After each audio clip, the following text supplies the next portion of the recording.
sesiones hemos estado abordando el tercer viaje misionero del apóstol Pablo en su periplo por Asia Menor. Recuerdan, pueden siempre tener a la mano los mapas que hay en la parte de atrás de sus Biblias. Ya saben, ¿no? Casi todas las Biblias tienen los mapas en la parte de atrás con Israel en el Antiguo Testamento, Israel en el Nuevo Testamento, y siempre están figurando también los viajes de Pablo. Y los viajes de Pablo nos muestran la zona de la Tierra Prometida y la zona de Asia Menor, la zona de Grecia y los lugares por los que Pablo se desplazó. Entonces, en las últimas semanas hemos estado viendo el tercer viaje misionero del apóstol Pablo en su periplo por Asia Menor, por los portales de Europa, y principalmente un largo tiempo de 3 años permaneció Pablo en Éfeso, en este tercer viaje misionero, después de lo cual se fue para Macedonia y luego regresó. Ya se enfila nuevamente para ir hacia Jerusalén. Él quiere estar presente durante la fiesta de Pentecostés en Jerusalén. Y Pablo se enfila y se empieza a dirigir de nuevo, de regreso. Se fue nuevamente para Macedonia, de ahí para Asia Menor. Se va caleteando en barco por las costas, diferentes ciudades que son mencionadas al detalle por Lucas en su relato, conforme vemos en el capítulo 20, luego ahora también vamos a ver un poquito en el capítulo 21. Y vimos en la sesión anterior cómo Pablo llegó a Mileto y allí se encontró con los ancianos de Éfeso, a los que hizo llamar hacia la costa, hacia Mileto. Y todo el final del capítulo 20 vimos esta emotiva despedida del apóstol Pablo a los ancianos en Éfeso. Así entramos al capítulo 21, lo que nos aboca el día de hoy. Y ahí leeremos cómo termina este tercer viaje misionero de Pablo, pero no el último viaje, como vamos a ver. Y también va a ser el inicio de una etapa muy difícil que le tocó vivir a Pablo. Vamos a Hechos capítulo 21. Vamos a ir leyendo y vamos a ir comentando. Hechos capítulo 21 desde el versículo 1 dice: después de separarnos de ellos, noten cómo Lucas está hablando en primera persona plural, o sea, él también estaba en el grupo en este momento junto con Pablo. Y se acaban de despedir de los ancianos, los líderes de la iglesia de Éfeso, han estado ahí llorando en la playa, y luego dice: después de separarnos de ellos, zarpamos y fuimos con rumbo directo a Cos, y al día siguiente a Rodas, y de allí a Pátara, diferentes lugares costeros entre la costa de Asia Menor, lo que actualmente es Turquía, y también las islas, las múltiples islas que hay por esa zona. Mencionan este lugar Rodas, donde se había construido años atrás el famoso Coloso de Rodas, una de las 7 maravillas del mundo antiguo, pero del cual solamente quedan relatos porque el coloso original fue destruido. Y de ahí a Pátara, versículo 2, y hallando un barco que pasaba a Fenicia, nos embarcamos y zarpamos. Fenicia ya es mención a la zona costera del Medio Oriente, la zona norte de Israel, lo que hoy en la actualidad es el Líbano, y en esta zona costera al norte de Israel estaba una parte que correspondía, bueno, en ese tiempo, en los tiempos de Jesús y de los apóstoles, toda esa zona ya era la provincia romana de Siria, tomando el nombre antiguo de Siria, y por ahí se encontraba la iglesia de Antioquía, de donde habían sido enviados el grupo misionero con Pablo. Pero este barco se estaba enfilando hacia Fenicia, el nombre que recibía la zona donde se encontraban las ciudades de Tiro y de Sidón, y donde había sido tiempo atrás, siglos atrás, el desarrollo de la muy conocida cultura fenicia, especialmente famosa por su poderosa flota mercante y las riquezas que desarrollaron. Y luego fueron conquistadas principalmente por el imperio griego siglos atrás. Pero bueno, había un barco que se dirigía hacia Fenicia, dice: nos embarcamos y zarpamos. Al avistar Chipre es esta isla bien grande que se encuentra allí en el mar Mediterráneo, una de las islas más grandes que hay en el mar Mediterráneo, y que era también el lugar originario de Bernabé, Chipre. Al avistar Chipre, dejándola a mano izquierda, navegamos a Siria. Entonces el barco se enfilaba hacia la mano izquierda, vieron la isla de Chipre, pero no se detuvieron ahí, una isla enorme. No se detuvieron ahí, pero noten la manera tan detallada como Lucas hace el relato. Dejan Chipre a la mano izquierda y se enfilan y siguen directo hacia Siria. Dice, y arribamos a Tiro, porque el barco había de descargar allí. Recordamos la ciudad de Tiro, mencionada en el Antiguo Testamento, como en los tiempos del rey David, 1000 años antes de lo que estamos leyendo ahorita. El rey David tenía mucha amistad con el rey de Tiro. Como dijimos, Tiro y Sidón eran las ciudades importantes de la zona de Fenicia. Entonces arribaron a Tiro porque el barco había de descargar allí. Versículo 4, y hallados los discípulos, nos quedamos allí 7 días, y ellos decían a Pablo, por el Espíritu, que no subiese a Jerusalén. Entonces, en la ciudad de Tiro había una comunidad cristiana, habían hermanos creyentes cristianos. El apóstol Pablo, junto con Lucas, junto con el equipo, los que estaban viajando juntos, permanecieron en Tiro 7 días. Pero los hermanos en Tiro le decían a Pablo, dice, por el Espíritu. Recuerden, la iglesia era una iglesia guiada por el Espíritu Santo, como queremos que siempre sea la iglesia cristiana, y hasta el día de hoy, una iglesia guiada por el Espíritu Santo. Recordemos también que el apóstol Pablo nos dice en Romanos, porque los que son guiados por el Espíritu de Dios, esos son hijos de Dios. Y acá hay algo curioso, porque los hermanos le decían a Pablo, por el Espíritu, que no subiese a Jerusalén. Pero realmente el Espíritu no quería que subiesen a Jerusalén. Más, por lo que vamos a leer posteriormente, nos vamos a dar cuenta que es que el Espíritu está revelando lo que le va a pasar al apóstol Pablo en Jerusalén, pero que va a ser parte de lo que es necesario que acontezca. Versículo 5. Cumplidos aquellos días, aquellos 7 días que estuvieron en Tiro, salimos acompañándonos todos, con sus mujeres e hijos, hasta fuera de la ciudad, y puestos de rodillas en la playa, oramos. Qué hermosa mención esta también que hace Lucas de toda la comunidad cristiana, los hermanos que salieron juntos a acompañar a Pablo, a Lucas, al grupo misionero, y estando fuera de la ciudad, en la playa, dice, puestos de rodillas en la playa, oramos. ¿Será común o poco común que veamos hermanos orando de rodillas en una playa?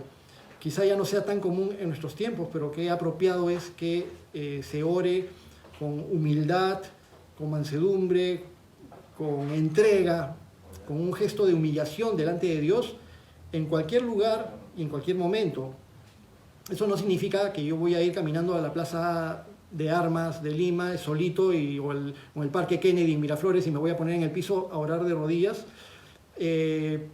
porque si fuera una forma de llamar la atención, entonces no sería lo apropiado, porque la gente pondría sus ojos en mí y no en Dios. Pero orar entre hermanos de rodillas es un hermoso gesto, un hermoso gesto.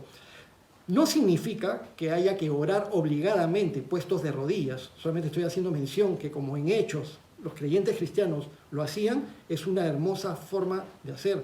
Probablemente algunas personas no podrán ponerse de rodillas de repente por algún tipo de motivo de salud, si esto no les permite, no pueden por razones de salud, por razones de los huesos o alguna otra cuestión, pero no debería ser extraño a nosotros en reuniones de oración entre creyentes ponernos de rodillas con recogimiento, con humildad, con humillación delante del Señor conjuntamente.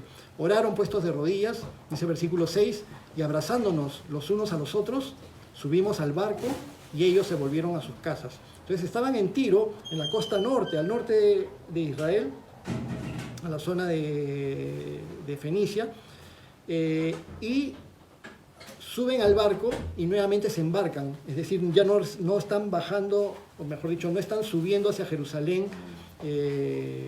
a pie, sino que primero se vuelven a embarcar para acercarse más a la zona costera de las ciudades costeras más cercanas a Jerusalén. Subimos al barco y ellos se volvieron a sus casas. Y nosotros completamos la navegación, saliendo de Tiro y arribando a Tolemaida. Habiendo saludado a los hermanos, nos quedamos con ellos un día. Entonces, Tolemaida es esta ciudad costera o puerto cercano a Cesarea y cercano luego a Jerusalén.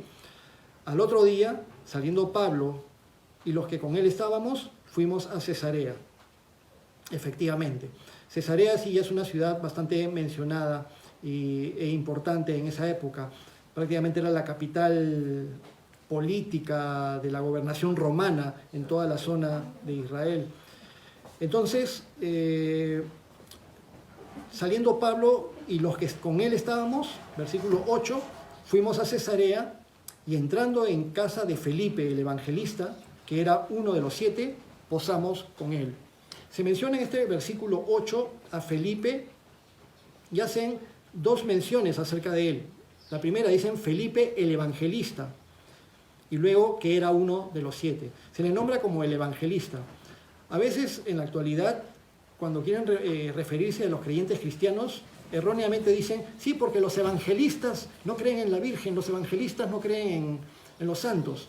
Pero en realidad lo que están queriendo decir es los evangélicos, porque evangelista es una persona que tiene el don de evangelismo y que se dedica a evangelizar netamente o con mayor ahínco y con mayor dedicación. Efectivamente, el don de evangelista es mencionado entre los dones del Espíritu Santo, aunque no es exclusividad de los que tienen el don de evangelista el evangelizar. El evangelizar es un llamado a todos los creyentes, todos los que hemos depositado nuestra fe en nuestro Señor Jesucristo y que hemos alcanzado la promesa de la vida eterna y de la salvación y el perdón de nuestros pecados por medio de lo que nuestro Señor Jesucristo ha hecho por nosotros.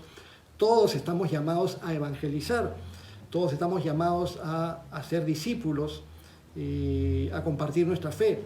Pero es obvio que en el cuerpo de Cristo hay quienes tienen el llamado y el impulso puesto por el Señor en ellos para evangelizar. Un don muy lindo y que yo reconozco que muchas veces he tenido una envidia sana por aquellos hermanos que tenían el don de evangelizar. De repente salíamos a un parque y veía como hay algunos hermanos que espontáneamente ven a una persona en la vereda del frente, cruzan y le empiezan a compartir de Cristo, ven a otra persona sentada, se le acercan y le comparten de Cristo. Yo ya en otras oportunidades les he comentado como yo personalmente me siento un poco corto de acercarme a personas completamente desconocidas y abordarlas para entablar una conversación. Pero cuando algunos hermanos que tienen ese don se acercan a otras personas y entablan una conversación y después me llaman a mí, Fernando, ven, y me acerco y me presentan, entonces ahí sí ya entro a la conversación y no hay ningún problema, ¿no? En ese sentido. A veces también he hecho tripas corazón y me he acercado a conversar con algún desconocido si es que se ha dado la circunstancia. Pero hay quienes tienen el don de evangelistas, necesitan compartir la palabra a donde sea que están, cuando están con los miembros de su familia, cuando van a una reunión, cuando están en su trabajo, cuando salen a algún lado, incluso viajan para servir al Señor, hacer misiones, evangelizar y continuamente se están involucrando en ministerios de misiones o de evangelismo. Entonces, Felipe se le menciona como Felipe el evangelista.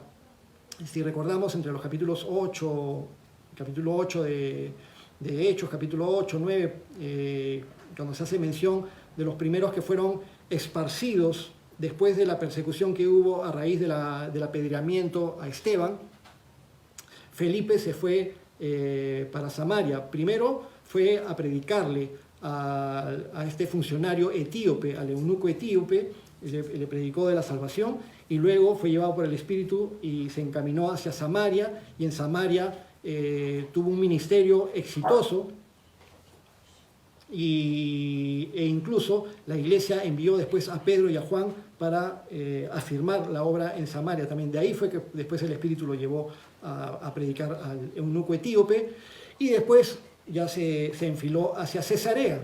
Y muchos años después, ahora nos reencontramos con Felipe el evangelista. Y en este caso se encuentra con el grupo de Pablo. Y acá está este detalle, ¿no? Que Felipe fue de los que tuvo que huir de Jerusalén por causa de las persecuciones que se dieron en el momento en los tiempos en que apedrearon a Esteban. Se llamaban las persecuciones por causa de lo que sucedió con Esteban. Y en esas persecuciones estaba involucrado Pablo cuando aún era Saulo de Tarso y cuando era un perseguidor de la iglesia. Recordemos que entre el grupo que apedreó a Esteban, Saulo estaba ahí consintiendo la muerte de Esteban y sosteniéndole las ropas a aquellos que estaban apedreando a Esteban. Y Felipe, que era compañero de Esteban, porque Felipe se menciona acá que era uno de los 7, es decir, uno de los 7 diáconos, tuvo que huir de las persecuciones de Pablo o de Saulo y de las persecuciones de las autoridades y religiosos judíos hacia los creyentes cristianos. Ahora, muchos años después, vemos que se reencuentran, pero ya como hermanos en Cristo. Felipe, el evangelista, con Pablo y con todo el grupo. Y se menciona, nuevamente lo repito, que Felipe era uno de los 7, es decir, uno de los 7 diáconos que fueron levantados en la iglesia cristiana en el capítulo 6 de Hechos. Estos 7 ayudantes que fueron levantados para servir las mesas o para atender cosas administrativas o para ayudar con las obras sociales a los apóstoles, para que los apóstoles pudieran dedicarse también a enseñar la palabra y a predicar, y mientras tanto fueron levantados los diáconos. Este Felipe que es nombrado aquí era uno de esos 7 diáconos, no era Felipe el apóstol. Felipe el apóstol es otro personaje. Del Felipe que estamos hablando acá es Felipe el diácono. En el versículo 9, continuando, se nos dice, tenía 4 hijas doncellas que profetizaban. Notemos que se nos dice que estas hijas de Felipe profetizaban, y en un momentito vamos a comentar un poco más acerca de lo que es la profecía y cómo se daba la profecía en ese tiempo. Pero estas hijas de Felipe no eran obviamente apóstoles, ni tampoco tenían relación familiar con los apóstoles, no eran del entorno apostólico. Y sin embargo, estas hijas de Felipe profetizaban. Y a lo que voy es que, ¿cuándo es que las personas pueden tener don de profecía o que pueden profetizar? Solamente en la era apostólica, de acuerdo a lo que dicen algunos sectores del cristianismo, que el don de profecía no es para nuestros tiempos y que solamente era para los tiempos de la época de los apóstoles. Pero yo no veo la vinculación directa de estas hijas de Felipe con el entorno de los apóstoles ni la autoridad apostólica para que ellas pudieran recibir el don del Espíritu Santo. Todo creyente cristiano que se convertía recibía posteriormente el don del Espíritu Santo, y si no lo había recibido, se les instruía para que oren para recibirlo. Bueno, entonces estas 4 hijas doncellas que profetizaban, versículo 10, y permaneciendo nosotros allí algunos días, descendió de Judea un profeta llamado Ágabo, otro profeta. ¿Qué sucedió con él? Versículo 11, quien viniendo a vernos, tomó el cinto de Pablo y atándose los pies y las manos, dijo, esto dice el Espíritu Santo, así atarán los judíos en Jerusalén al varón de quien es este cinto, y le entregarán en manos de los gentiles. Entonces ahí Ágabo da una profecía predictiva. Ágabo está diciendo, esto va a pasar, esto dice el Espíritu. Así van a atar los judíos en Jerusalén. Pablo con su equipo todavía no habían llegado a Jerusalén y habían recibido varias advertencias por parte del Espíritu, de tanto desde que Pablo dio su discurso en Mileto a los ancianos de Éfeso, y Pablo había dicho que ya había recibido del Espíritu esta advertencia de que iba a sufrir mucho en Jerusalén. Lo acabamos de ver cuando estuvo también ahora en Tiro y oraron por él y le decían por el Espíritu que no vaya a Jerusalén, y ahora lo confirma Ágabo. Y hay una confirmación constante. Esto va a suceder con el dueño de este cinto, con Pablo. Va a suceder que lo van a atar y lo van a entregar en manos de los gentiles. Entonces esto es lo que podríamos decir una profecía predictiva. ¿Por qué hago la distinción, profecía predictiva? Porque el apóstol Pablo mismo, cuando escribe la carta a los Corintios, en 1 Corintios 14:3, menciona lo que es el don de profecía. Dice, pero el que profetiza habla a los hombres para edificación, exhortación y consolación. Edificación, exhortación y consolación. Y el don de profecía de esa manera constantemente es ejercido por aquellos que sirven en el cristianismo cuando por el Espíritu Santo unos a otros nos damos palabras de edificación, palabras de exhortación, palabras de consolación, podemos estar ejerciendo el don de profecía y muchas veces sin darnos cuenta. A veces por medio de una prédica, el pastor que está predicando o el predicador que está predicando en ese momento nos da palabras de consuelo, palabras de exhortación, palabras de edificación y está ejerciendo don de profecía y nosotros estamos recibiendo palabra de Dios que efectivamente nos edifica, nos exhorta o nos consuela.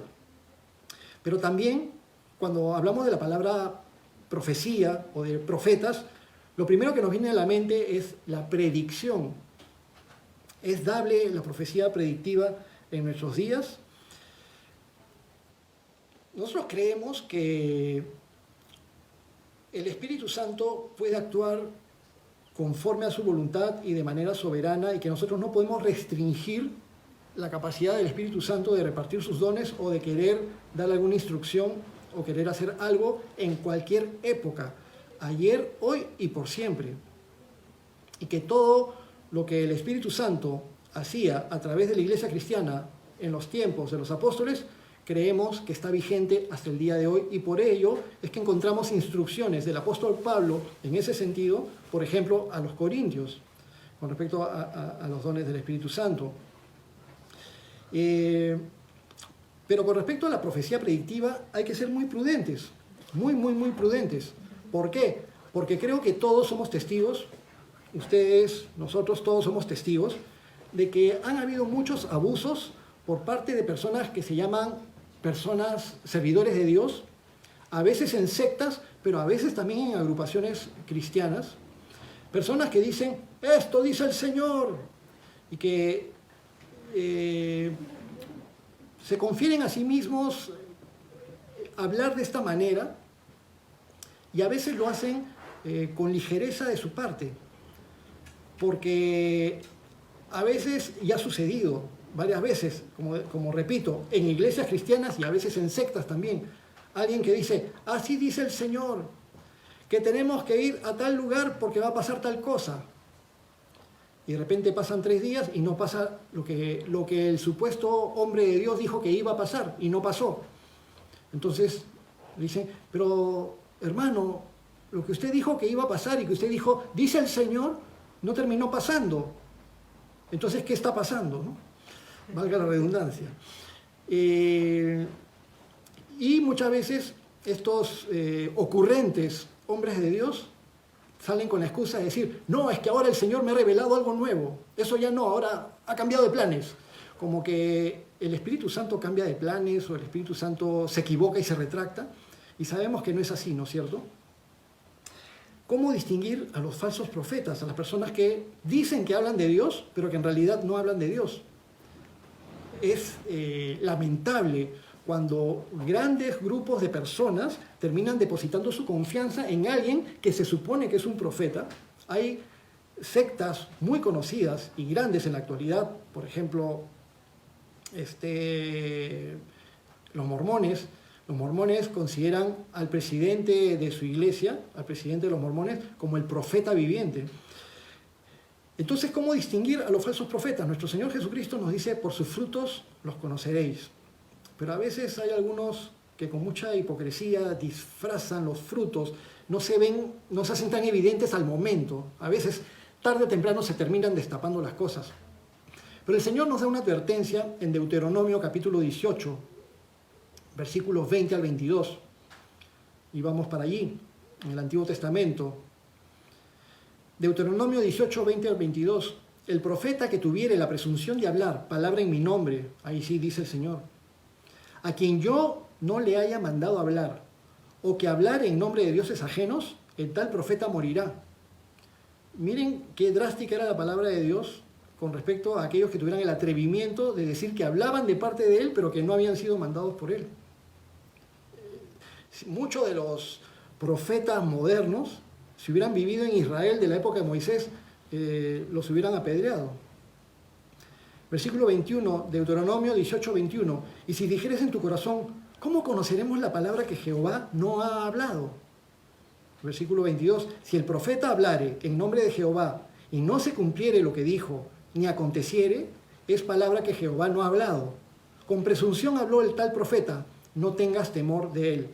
Es decir, si alguien dice el Señor, y hace una profecía predictiva, y la profecía predictiva no se cumple, entonces no era de Dios. Esa persona no era de Dios. Ahora, hay veces en que no es una persona la que da la profecía predictiva. A veces es toda una organización, un grupo religioso entero que da una profecía predictiva que no se cumple. Por ejemplo, los testigos de Jehová han profetizado varias veces, no una ni dos, varias veces han profetizado el fin del mundo y la segunda venida de Jesucristo, lo cual no ha sucedido. Y cada vez que no se cumple, cuando no se cumplió, primero en el caso de los adventistas en 1840 y tantos, no fue la segunda venida de Jesucristo, de ahí salieron los testigos de Jehová, en 1914 profetizaron la venida de Cristo para 1914, no sucedió. Y cada vez que no sucede algo, ellos dicen que han recibido una nueva luz y dan una explicación. No es que el Señor Jesús sí vino, pero no llegó hasta la tierra, sino que se quedó al medio en una cámara secreta y no sé qué tanta locura de explicación.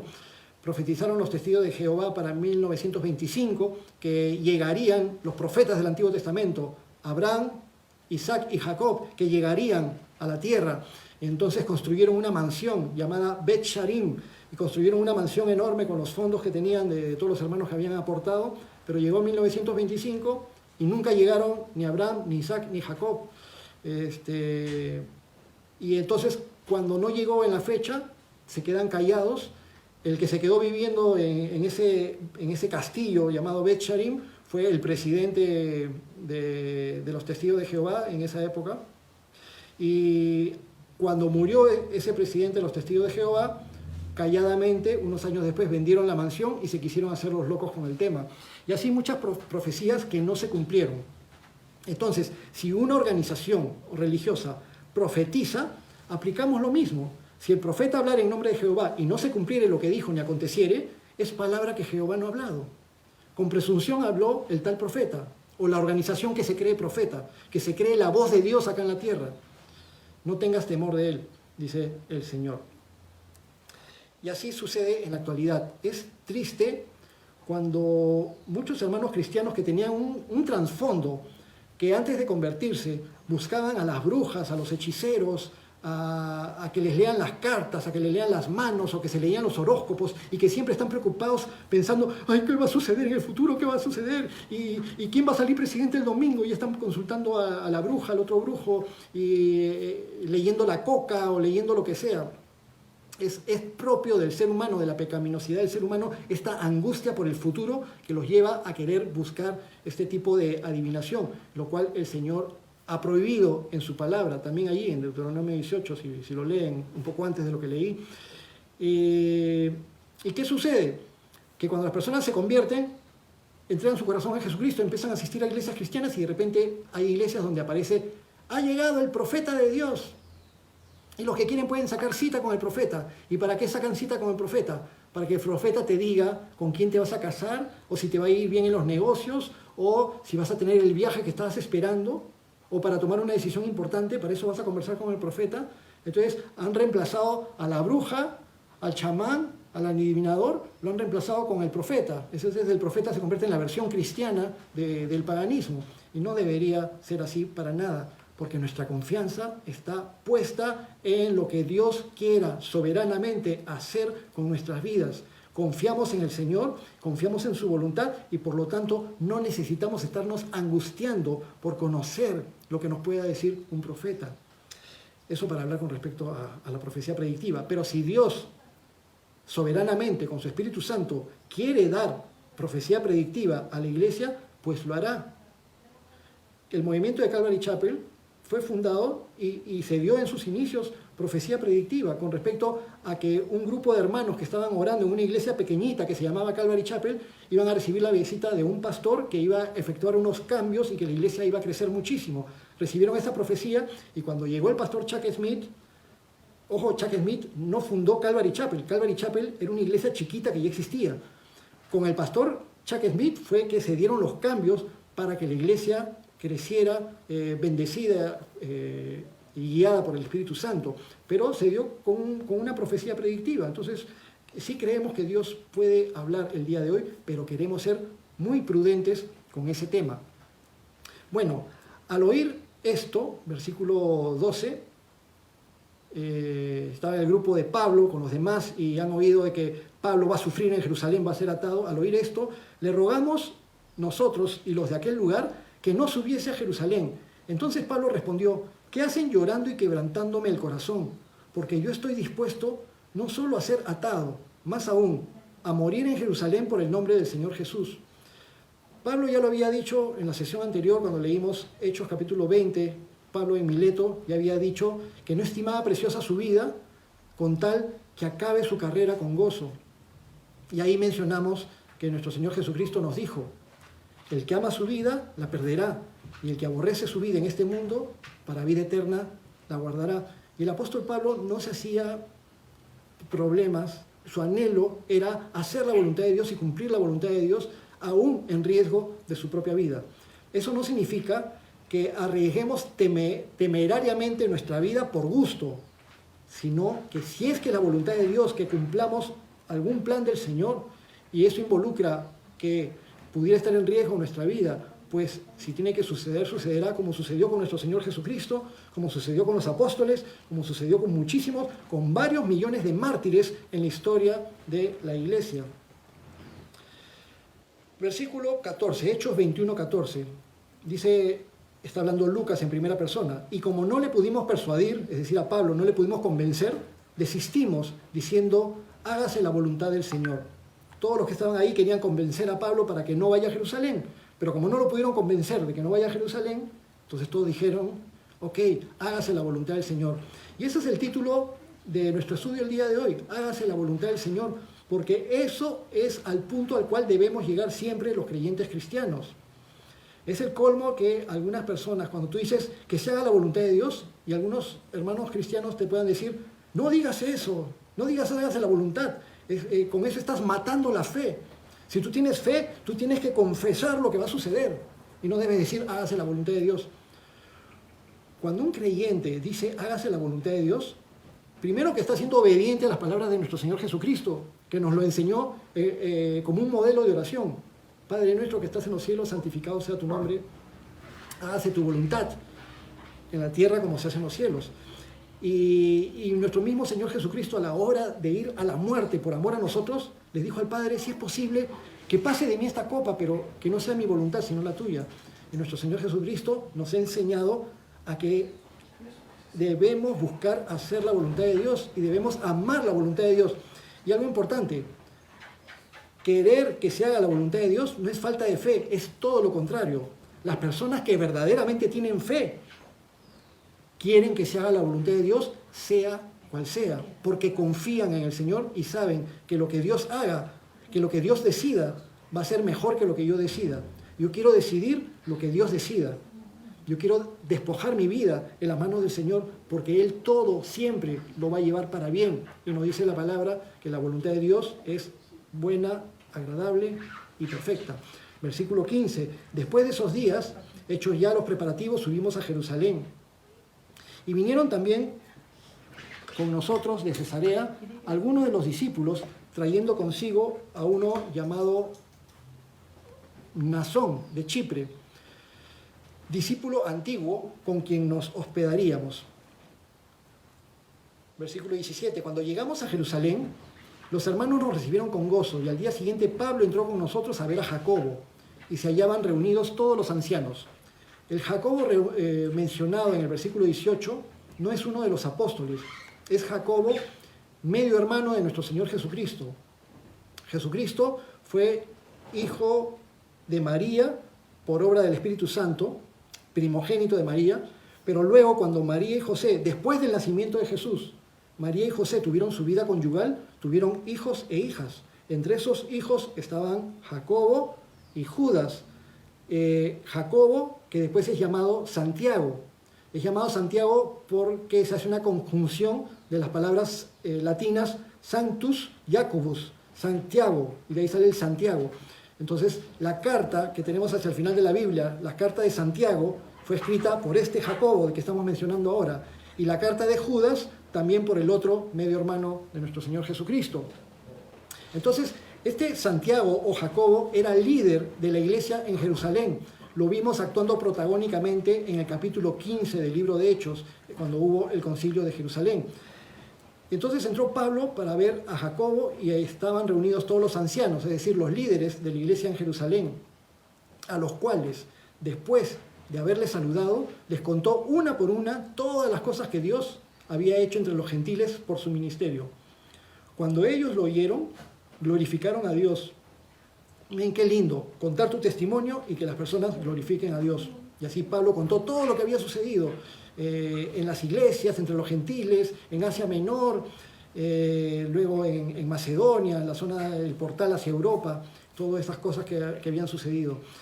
Glorificaron a Dios, versículo 20, y le dijeron: ya ves, hermano, cuántos millares de judíos hay que han creído, y todos son celosos de la ley.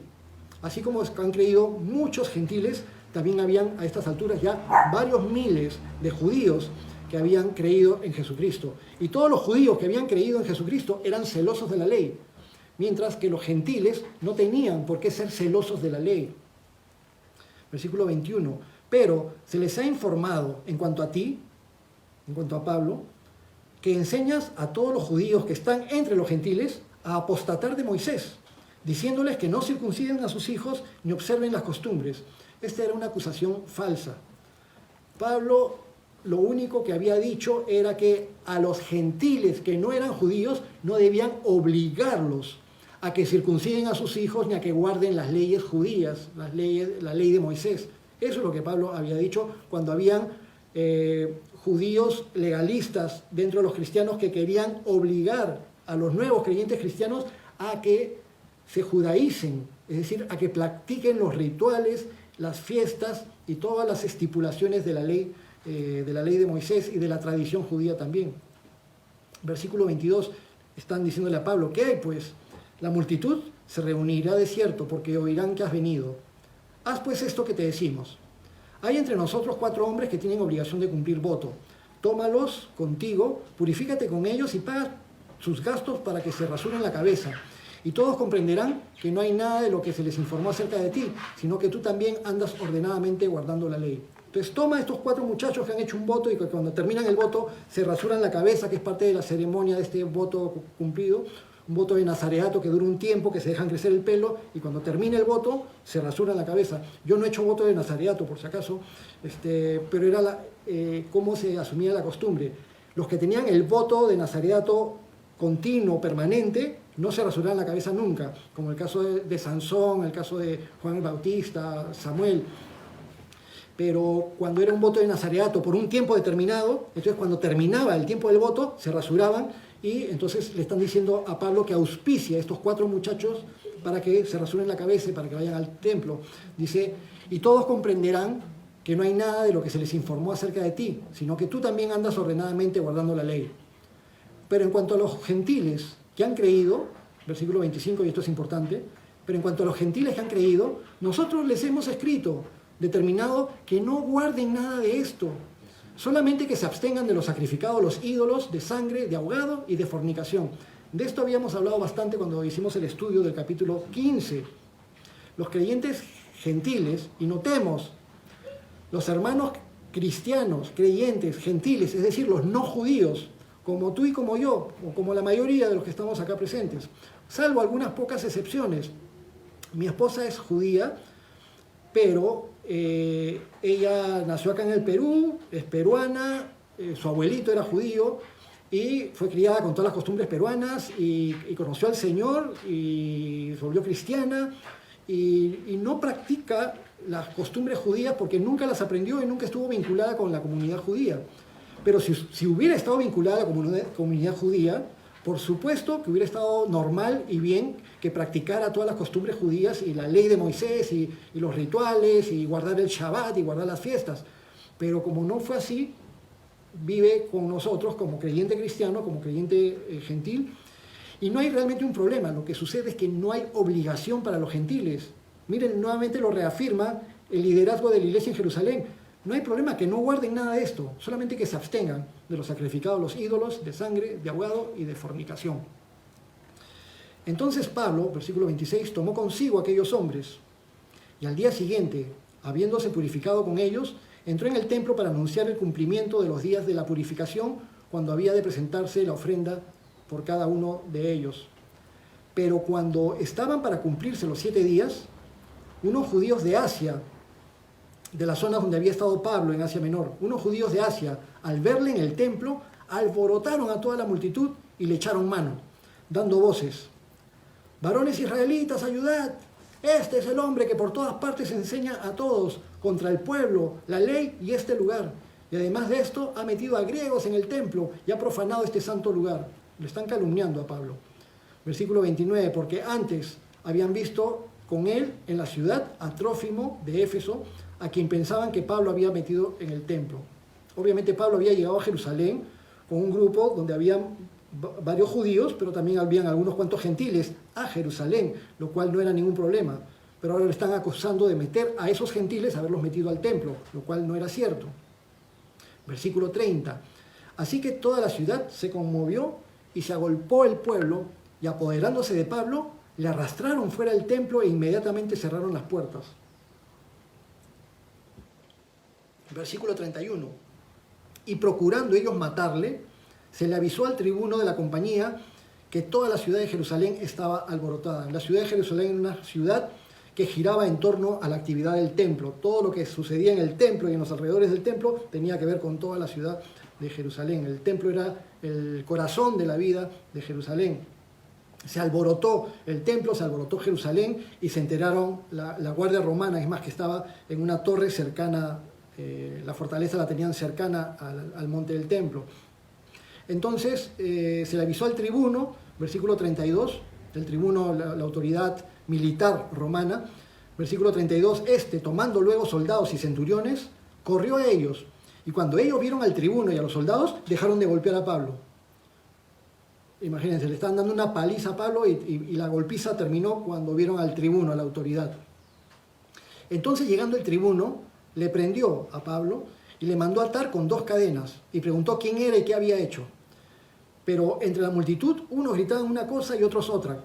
Como no podía entender nada de cierto a causa del alboroto, le mandó llevar a la fortaleza.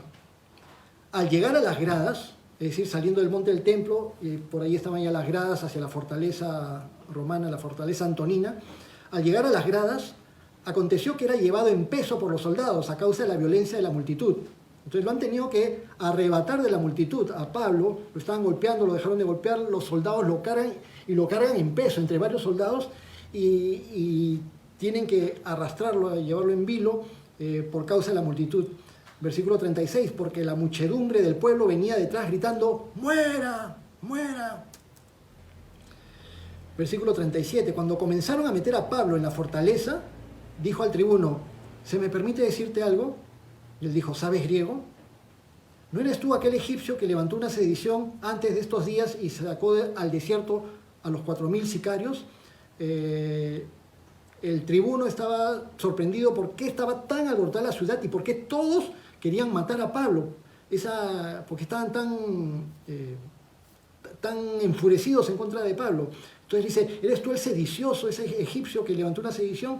Pero Pablo no era ese personaje. Versículo 39, entonces dijo Pablo: yo de cierto soy hombre judío de Tarso, ciudadano de una ciudad no insignificante de Cilicia, pero te ruego que me permitas hablar al pueblo. Y cuando él se lo permitió, Pablo, estando en pie en las gradas, hizo señal con la mano al pueblo, y hecho un gran silencio, habló en lengua hebrea, diciendo... Bueno, ¿saben cómo hacer para crear expectativa a la audiencia? ¿Saben cómo hacer para que la audiencia quede con mucha expectativa? El próximo martes les voy a contar.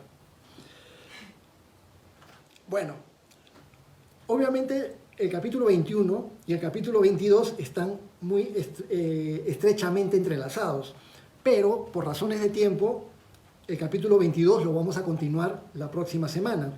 Pero dentro de lo que hemos leído el día de hoy, porque hemos visto cómo Pablo llega a Jerusalén y en Jerusalén sucede todo este alboroto en el templo, lo capturan y vamos a ver lo que sucede la próxima semana, la próxima sesión. Seguramente algunos de ustedes muy curiosos no se van a aguantar y van a leer el capítulo 22. Por supuesto que todos ya hemos leído todo el libro de Hechos completo en anteriores oportunidades. Pero vamos a recordar lo que hemos estudiado el día de hoy. Es bueno y es apropiado que clamemos a Dios con una genuina humildad y una genuina humillación ante Él. La posición física, estar de rodillas o estar parado o estar sentado al momento de orar, al momento de adorar, no determina que seamos mejores o más espirituales. Dios ve los corazones. Lo principal es lo que hay en nuestro corazón y en nuestros pensamientos y nuestra intención con respecto a Dios. Pero si está en mis posibilidades quererme humillar más y querer tener mayor recogimiento ante el Señor y me puedo postrar, entonces qué lindo que tengamos la posibilidad de poderlo hacer de manera apropiada. De manera inapropiada es cuando, por ejemplo, estás en una reunión en la iglesia, un estudio de la palabra. Imagínate que el pastor está exponiendo y de repente por ahí un hermano grita ¡Aleluya! Y se tira al piso y se pone a adorar en el piso. Inmediatamente va a captar la atención de todos los hermanos que en lugar de escuchar la palabra van a estarse distrayendo a mirar a ese hermano que se tira al piso. O imagínense en plena alabanza, estamos en un momento de alabanza, de adoración, y hay algún hermano que haga algún gesto exagerado, con gritos o con movimientos físicos que distraiga la atención de todos los hermanos. Entonces eso sería atraer la atención hacia mí en lugar de atraer la atención hacia Dios. También, al igual que la iglesia de los primeros creyentes cristianos, tanto en Jerusalén, Antioquía, los diferentes lugares, las diferentes comunidades que hemos visto ahora, hasta en Tiro, en Tolemaida, en cualquier lugar donde iba Pablo, ya habían ahí bolsones de hermanos cristianos, pero un común denominador, eran guiados por el Espíritu Santo. Y así queremos también nosotros andar, guiados por el Espíritu Santo, en nuestros tiempos también, guiados por el Espíritu Santo. Queremos que la iglesia sea una iglesia guiada por el Espíritu Santo, pero con el discernimiento que el mismo Espíritu Santo nos da para saber cuándo realmente se habla de parte de Dios.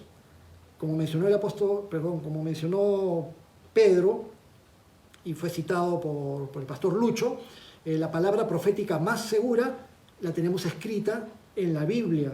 Y en la Biblia ya tenemos toda la instrucción que necesitamos en cuanto a doctrina, en cuanto a enseñanzas de nuestro Señor Jesucristo y a lo que necesitamos saber para ser salvos. No hay nada que se nos tenga que revelar actualmente con respecto a nuestra salvación o con respecto a la doctrina cristiana. También de lo que hemos aprendido el día de hoy, queremos siempre buscar la voluntad de Dios en todo lo que hagamos. Buscar la voluntad de Dios es verdaderamente tener fe y confianza total en el Señor. Amamos y guardamos los mandamientos del Señor, pero como creyentes cristianos no tenemos la obligación de guardar los rituales ni las festividades de la religión judía. Los creyentes cristianos no judíos, los creyentes cristianos gentiles, no tenemos que circuncidarnos, no tenemos que guardar el Shabbat, no tenemos que celebrar la Pascua. Que lo podemos hacer con completa libertad, pero no porque tenemos la obligación de hacerlo. Hay grupos dentro del cristianismo, grupos pseudo-mesiánicos que en la actualidad están presionando a los hermanos, y de repente algunos de ustedes tienen conocidos dentro de estos grupos pseudo-mesiánicos, están presionando a los hermanos para que judaicen, para que cumplan con la ley, para que cumplan con los mandamientos. Cumplimos con la ley, los profetas, los mandamientos y toda la palabra de Dios, la cumplimos estando en Cristo. Y recordemos que el que pierda su vida por causa del Señor, la ganará, como dijo el apóstol Pablo, como dijo nuestro Señor Jesucristo, pero Pablo aprendió y nuestro Señor Jesucristo nos reafirma en Apocalipsis 2:10, sé fiel hasta la muerte y yo te daré la corona de la vida. Vamos a orar. Bendito Señor Dios, te amamos y te damos gracias por habernos permitido leer todo el capítulo 21 completo el día de hoy. Para nosotros es importante, Señor, que tu palabra sea expuesta. Tu palabra es para nosotros alimento espiritual. Y te damos gracias, Señor, por lo que hemos podido ver el día de hoy. Circunstancias hermosas cuando vemos a la iglesia unida, orando, clamando, preocupándose por Pablo. pero también circunstancias difíciles que el apóstol Pablo va a empezar a afrontar cuando lo captura la multitud, cuando lo golpean y es rescatado por los soldados romanos en este momento. Hay muchas cosas, Señor, que necesitan también ser afirmadas en nosotros en nuestros días. Todo lo que hemos hecho hincapié el día de hoy, te pedimos que lo siembres fuertemente en nuestros corazones y que nosotros siempre busquemos hacer tu voluntad y despojarnos en tu voluntad. Te damos gracias, Señor. Te entregamos todo lo que viene, te entregamos este domingo las elecciones, te entregamos nuestro país, te entregamos a nuestros gobernantes y todo te lo pedimos en el nombre de tu Hijo Jesús. Amén.